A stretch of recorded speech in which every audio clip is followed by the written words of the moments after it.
aqui será sobre sucessão nas empresas familiares, como realizar essa troca, né, de forma amigável. O nosso convidado é o especialista em empresas familiares, Lincoln Carrelho, e ele está aqui para tirar nossas dúvidas e, claro, a dúvida de vocês aí de casa também. Em primeiro lugar, boa tarde. Boa tarde. Boa tarde. Hoje vai ser o dia da vingança, né? O dia da vingança. Trocamos, né?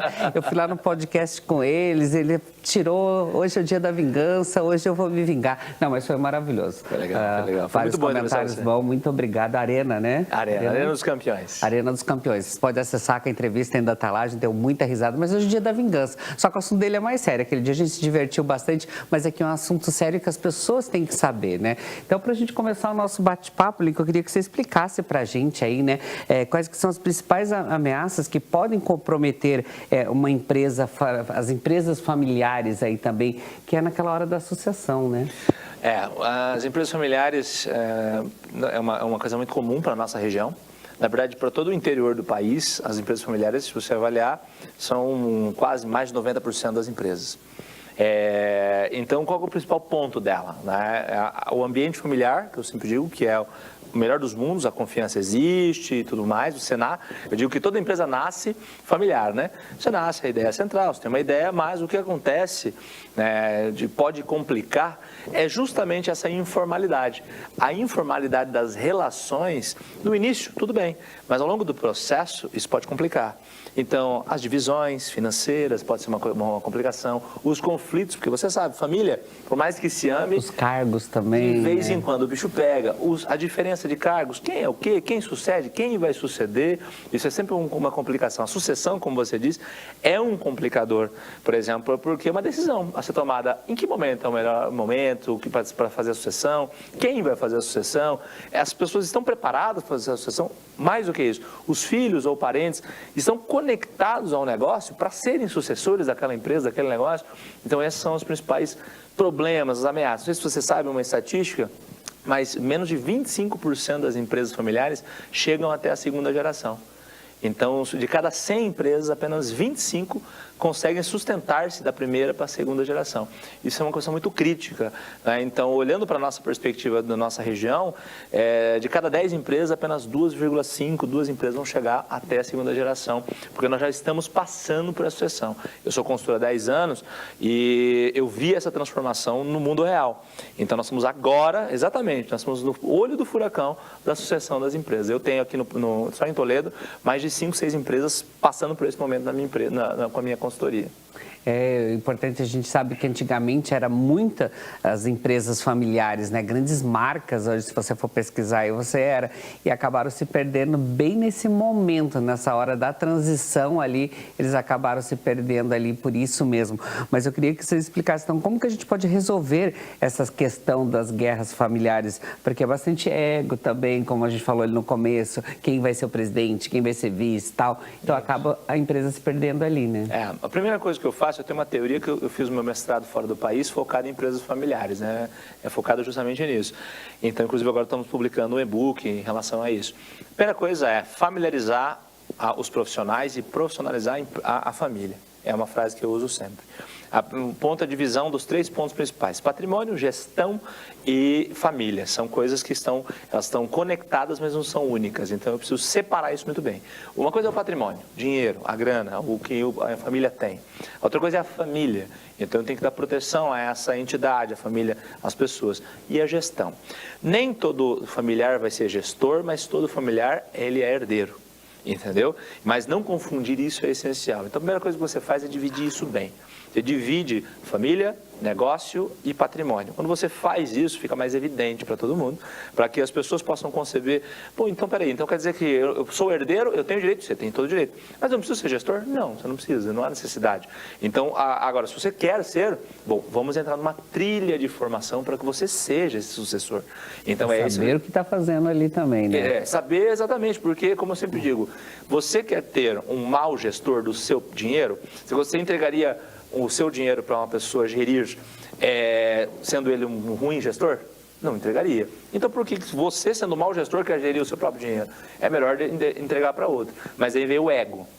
É aí onde a gente tem que trabalhar. Não, tudo bem, então eu quero. Não, show de bola. Você quer, é a premissa de tudo. Então, agora vamos trabalhar para você ser essa pessoa. né? Então, você tem casos horríveis ao longo da história, você falou, tem um caso da Hermes Macedo, tem um caso da família Matarazzo, a família Matarazzo foi a empresa mais rica, a família mais rica do Brasil durante muitos anos, e você nem ouve mais falar. Então, por quê? Porque eles se perderam ao longo do processo. Muito ego no processo, falta de formalização, foi entrando sucessores sem saber o que estavam fazendo ali, só pela grana, muitos interesses, por isso que eu falei que a divisão entre gestão, negócio e patrimônio, muito interesse. Eu quero dinheiro. Sim, mas o negócio é de onde vem o dinheiro. Eu sempre digo o seguinte, quando eu faço um trabalho de consultoria, eu não trabalho para as pessoas, eu trabalho para o CNPJ. As pessoas acham meio estranho, a galera fala, pô, você é meio duro. Não é que eu sou duro, é que eu trabalho para de onde vem a grana? A grana vem do dinheiro, vem do negócio. Então você tem que trabalhar para o negócio, depois olhar para as pessoas, entendeu? Então o negócio tem que ficar vivo. Agora vamos olhar para as pessoas, claro, tem que estar bem e tudo mais, mas o negócio tem que manter vivo. Quando tem muito interesse, normalmente ferra. E sobre assim, essa relação de empreendedorismo e a competência de gestão, como abordar, como trabalhar essa questão? Até porque, como você falou, é difícil você chegar para uma empresa familiar e explicar isso para eles também, muito, né? Muito. Porque essa é uma pergunta essencial, porque assim, existe uma diferença entre empreendedorismo e empresário. É a primeira, a coisa mais importante que você tem que entender. O empresário é o gestor, é aquele que tem o conhecimento de execução, que tem o conhecimento de liderança. O empreendedor é a ideia. Todo negócio nasce de uma ideia. Eu penso, né? Eu tenho uma ideia aqui, eu acho que isso aqui dá dinheiro. Beleza, isso é uma ideia. O empreendedor vai, investe, pega dinheiro no banco, faz a coisa acontecer. Show! Esse é o empreendedor. O empresário é aquele que faz a gestão. Então, uma coisa, por mais conectada que ele seja na outra, nem todo empreendedor, por exemplo, eu digo é empresário. Nem todo. E nem todo empresário é empreendedor. É engraçado isso. Eu conheço empresários que não são necessariamente grandes empreendedores, mas são ótimos empresários. Quando eu uno os dois, dá muito bom. Quando eu tenho desunião, dá problema. O empreendedor, ele se perde, e o empresário, ele não cresce. Então, para mim fazer isso dar certo, eu tenho que unificar isso. É a primeira coisa que eu começo explicando para a empresa. Você é um grande empreendedor, a família empreendedora, show, você tem aqui um supermercado, né? Acontece muito, trabalho muito, supermercado, você tem aqui, maravilha, alguém pensou, alguém sonhou com isso aqui. Agora, vem para cá e vamos colocar gestão nisso. Vamos colocar profissionalização nesse processo. E é mas em que sentido? Gestão financeira, que a maior parte das empresas tem uma dificuldade absurda em termos de gestão financeira. Informação de líderes, de pessoas que possam suceder o processo, não só familiares. E em gestão de pessoas, que as empresas não investem muito nisso. E uma formatação de indicadores de gestão, que a empresa tem muitas empresas têm dificuldade de analisar. Mas o que eu tenho que gerir? Muita gente pensa assim, se eu começar só a gerir meu negócio, eu não vou trabalhar. Não, você vai trabalhar. Você vai trabalhar mais. Entendendo no que está fazendo. Porque também, aconteceu, né? A maior parte das pessoas que estão na nossa região, elas pensam que trabalhar é estar com a mão na enxada. Entendeu? E não que não seja. Mas tem um momento onde você é o que está com a mão na enxada, tem um momento que você tem que ser aquele que fabrica a enxada, e tem aquele momento que você tem que coordenar as pessoas que estão com a enxada. O empresário é esse cara. Entendeu? E é aí que você começa a ensinar. Eu digo assim, eu faço o evangelho da gestão. Eu sou um evangelista da gestão. Tem dado certo. Quando eu comecei, as pessoas tancavam a porta na minha cara. Cansei de levar a portada. Tipo, não, você está louco, você é moleque. Hoje é o contrário. As pessoas buscam isso e querem mais gestão para o processo. Porque só assim a gente vai profissionalizar. Eu viajei o mundo inteiro, né, estudei fora. Para quê? Para trazer um pouco disso para mostrar, a galera já está mais avançada lá fora, vamos fazer isso. Mas o Brasil tem crescido muito nesse sentido. E assim, quando que é indicado então começar a fazer esse planejamento aí da sucessão de uma empresa familiar? Porque a gente sabe que a morte do fundador uma hora acontece, né? Então já tem que estar preparados aí também, né? Toda empresa tem três futuros, Mauro, só 3, não tem mais que esse. Ou ela morre, com a falência, ou ela é vendida, ou ela é sucedida. Simples assim. Então, todo negócio tem três caminhos. Ou ele vai morrer, ou ele vai se vender, vai ser vendido, ou ele vai suceder. Se você não quer morrer, e você não fez um negócio para vender, você tem que pensar na sucessão. Então, quando é que começa? Ao mais rápido possível é o ponto que você consiga pensar no futuro. Por quê? Porque a sucessão a gente acha que é assim, o dono da empresa está velhinho, vamos começar a pensar em sucessão. Por exemplo, eu tenho 40 anos, quase 40 anos. Eu tenho minha filha. Então, a Beta é uma empresa grande. Não é uma empresa grande, mas já tem um bom nome. Bom, se a minha filha não quiser, se uma das minhas filhas não quiser seguir com isso, eu tenho meus funcionários que já estão num nível muito legal. Tem alguns consultores que estão num nível legal. No futuro, pode ser que um deles queira estar aqui. Então, eu tenho que começar a pensar. Eu já penso em sucessão hoje. E eu tenho só 39 anos. Eu estava pensando na sucessão antes também. Já. Você também estava falando aqui. Eu sou jovem e tal, então já estou quase no caminho certo. Exatamente.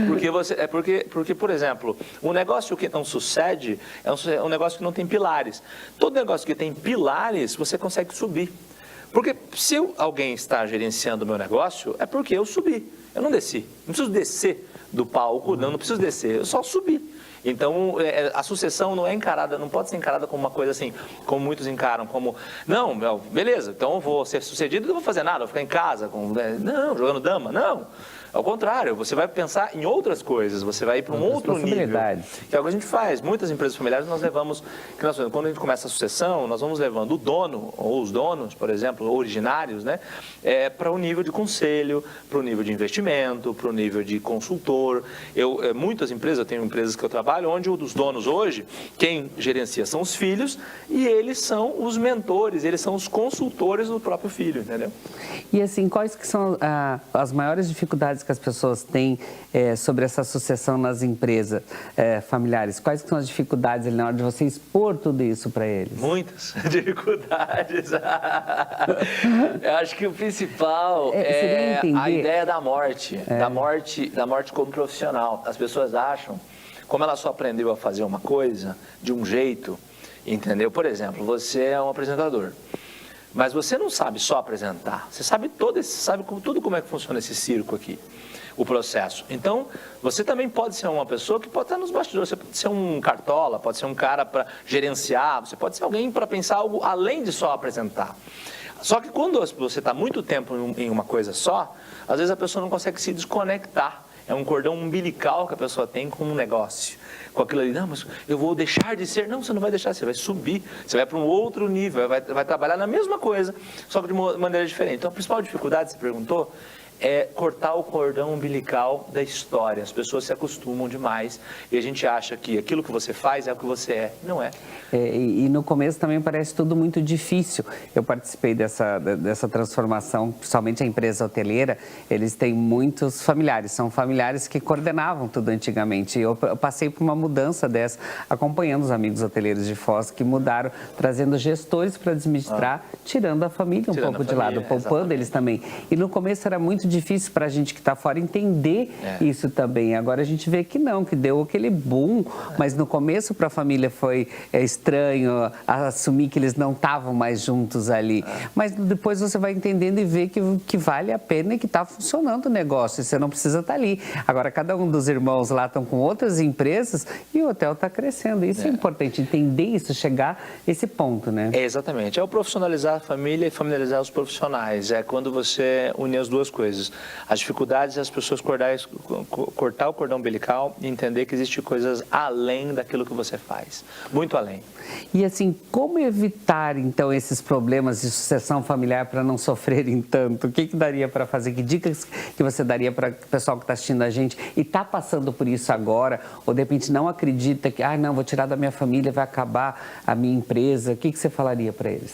Primeiro buscar educação. No sentido de treinamento, entender que outras empresas já passaram por isso. Eu mesmo já passei, mais de 100 empresas passaram pela minha consultoria em termos de sucessão, muito mais. Então, a primeira coisa é buscar exemplos que aconteceram, que ocorreram no mercado, buscar isso, buscar treinamento, buscar livros. Existem livros ótimos, especializados. Eu tenho uma tese de mestrado que agora vai virar um e-book, que é focado justamente na sucessão de uma empresa familiar aqui da região, uma grande empresa, inclusive. Então, buscar isso. A segunda coisa é se abrir. Você tem que se abrir a algumas novas ideias, né? Eu sempre digo assim, uma das coisas que eu pergunto, as pessoas acham estranho. Quando eu começo um processo de consultoria, eu pergunto, você quer? Antes de fechar o contrato, a pessoa fala, mas como assim? Claro, eu procurei você, claro que eu quero. Não. Eu quero saber se você está preparado para passar pelo processo. Então você tem que se abrir para passar pelo processo. Pode ser que você chegue no final e fale, não quero nada disso. Tá bom, mas permita-se passar pelo processo. Que é a mentalidade, na verdade. Tudo nasce aqui, né, na nossa mentalidade. Qualquer pessoa que vai falar sobre melhoria, desenvolvimento pessoal, profissional, vai falar sobre mentalidade, porque está tudo na nossa mente, entendeu? As nossas dificuldades, os nossos dramas, está tudo aqui. Então é abrir-se a mente. E a terceira coisa, assim, como eu considero essencial, é construir um plano. Ele pode ser de longuíssimo prazo. Existem sucessões que eu fiz que elas não estão sendo executadas. Eu já construí uma sucessão para 10 anos. Daqui a 10 anos vai acontecer tal coisa. Mas tem como sucesso? Você tem como nortear. Então, criar um plano que não precisa ser para agora. As pessoas acham que vai te tirar agora dali. Não, mas pensar no futuro. Planejamento. Bom, se a gente vai ficar a tarde toda aqui falando sobre isso, porque o assunto é muito legal e com certeza está ajudando as pessoas aí de casa. Mas vocês podem mandar sugestões aí de pauta, o que vocês querem que o Lincoln venha falar para a gente. Ficou em dúvida, eu vou deixar o Insta dele aqui também. Vocês podem entrar em contato com ele e trocar grandes ideias. Lincoln, gratidão. Obrigado. Nem me vinguei tanto dele, mas vai ter próximo porque ele vai vir mais ele. Gratidão. Obrigado. Obrigado mesmo. Bom, e agora